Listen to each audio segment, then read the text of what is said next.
Dans la vidéo d'hier, on a vu une liste de 6 signes qui font de vous, comme de moi, des perfectionnistes. Dans cette vidéo, on va voir encore une liste additionnelle de 4 signes qui font de nous des perfectionnistes. Alors, je suis personnellement quelqu'un qui a une personnalité perfectionniste. Tous les traits dont je parle dans la vidéo d'hier et dans cette vidéo se retrouvent dans mon caractère, et ce que j'essaye de faire donc c'est de limiter au maximum ce genre de pensée, ce genre de manière un petit peu cloîtrée de voir le monde, parce que ça limite beaucoup les possibilités de ce qu'il est possible de faire. Quand on est trop dur envers soi-même, c'est difficile d'accomplir beaucoup. Signe que vous êtes un perfectionniste. Il faut que les autres fassent exactement comme vous voulez que les autres fassent. Il y a peu de place à la liberté quand il y a d'autres personnes qui travaillent en votre compagnie. Il faut que les choses soient exactement comme vous l'aviez planifié. Alors c'est très bien quand on a une grande maîtrise d'un sujet, quand on est un expert dans un art précis ou un expert en construction d'entreprise, en plan financier. Mais la plupart d'entre nous, quand on est perfectionniste, on n'est pas forcément directement des experts, et le fait de vouloir imposer autant de restrictions sur d'autres personnes font qu'on va avoir un mal fou à trouver d'autres personnes pour travailler avec nous, et que le peu de gens de personnes qui vont vouloir travailler avec nous, elles vont pas s'entendre avec nous parce qu'on va constamment les critiquer, elles vont pas se sentir à l'aise et donc elles ne vont pas pouvoir aller exploiter leur meilleur potentiel. Deuxième signe que vous êtes un perfectionniste, vous avez des attentes extrêmement hautes, des objectifs que vous vous fixez. Vous avez des attentes démesurément hautes. Peu importe ce que vous faites, vous fixez des objectifs dérisoires. Ce qui, évidemment, va créer de la procrastination tôt ou tard. Parce que c'est difficile, quand on fixe des objectifs aussi démesurés, de systématiquement y arriver. Forcément, plus haut est l'objectif, plus grandes sont les chances d'échec. Et donc il y a un cercle vicieux qui se met en place. Et ce cercle vicieux, c'est plus haut est l'objectif, plus vous avez peur de ne pas y arriver, parce que les chances de ne pas y arriver augmentent, et donc plus vous allez peut-être procrastiner.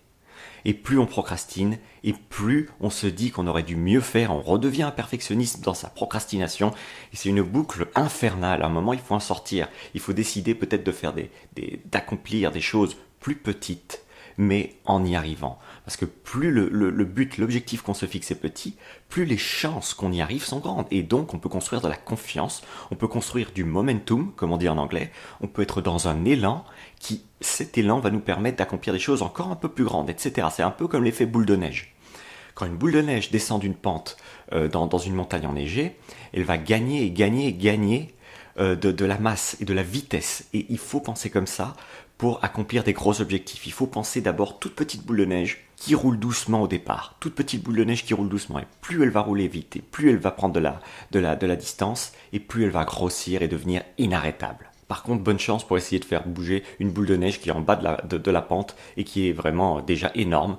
Bonne chance pour la faire bouger celle-là. Troisième signe que vous êtes perfectionniste, vous voyez des erreurs partout. Vous êtes très critique envers le travail des autres, tout comme le vôtre. Alors ce qui est marrant avec le fait de voir des erreurs partout, c'est que vous allez voir que quand vous allez voir une erreur par rapport à un travail, il y a peut-être les gens autour de vous qui vont pas voir cette erreur, qui vont pas la remarquer.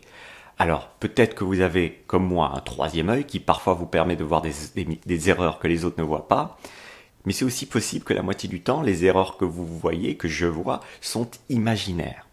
C'est possible que vous créiez des erreurs qui n'existent pas, parce que c'est compliqué, à moins d'être omniscient, d'être un dieu, de voir systématiquement les erreurs là où elles ne sont pas. À un moment, il ne faut pas se demander si on n'est pas en train de construire des erreurs. Et quatrième signe que vous êtes un perfectionniste, c'est quand vous êtes attelé à une tâche, vous essayez de faire que cette tâche soit parfaite jusqu'à la fin. Alors vous vous attardez sur le plus petit détail et parfois ça vous fait perdre énormément d'énergie, énormément de temps, parce que vous n'avez pas la distance nécessaire pour voir que ce petit détail, même s'il est sûrement important, ce n'est pas le projet dans son ensemble. Et si on veut mener un projet à terme, ça va être difficile de faire que tous les détails soient parfaits, tout en gardant un sens de distance par rapport au fait qu'il y ait un ultimatum, par rapport au fait qu'il y ait des ressources qui soient allouées pour faire ce projet, par rapport au fait qu'il y ait des gens qui sont engagés, qui peut-être eux aussi n'ont pas vraiment envie de s'attarder sur un détail parce qu'ils ont une meilleure vision du projet dans son ensemble. Donc, quand vous attardez sur des détails pendant trop longtemps, attention, c'est sûrement un piège. C'est peut-être une partie de vous qui se perd dans la perfection. Alors la perfection ne peut pas être atteinte, ne peut jamais être atteinte, on ne peut que s'en approcher. Alors avec ce genre de mindset, qu'est-ce qu'on fait? C'est on se rend compte que peut-être que ce petit détail qu'on veut parfaire tous les jours et dans lequel on investit tant d'argent et d'énergie et d'amour, peut-être que ce petit détail, à un moment, il va falloir s'en détacher pour accepter de terminer le projet dans son ensemble et donc de prendre un pas en arrière et de se dire « Ok, ce détail que je voulais rendre parfait et qui pour moi n'est pas terminé, va falloir le laisser comme ça pour que le projet arrive finalement à un terme. » C'est crucial. Il faut parfois laisser partir ce petit détail et accepter qu'il ne sera pas parfait. Et c'est peut-être justement son imperfection qui va l'approcher de la perfection. C'est parfois les défauts des créations, des entreprises, des personnalités, des gens, de notre physique. C'est parfois nos défauts qui sont nos plus grandes forces. Et ça, on ne peut pas le réaliser tant qu'on est un perfectionniste. Donc évidemment, comme je l'ai dit dans la vidéo d'hier, être un perfectionniste, ça a des bons côtés, ça vous permet d'accomplir des choses que la majorité des gens peut-être ne peuvent pas accomplir. Ça permet de faire du meilleur travail que peut-être la majorité des gens qui ne sont pas perfectionnistes n'arriveraient pas à accomplir.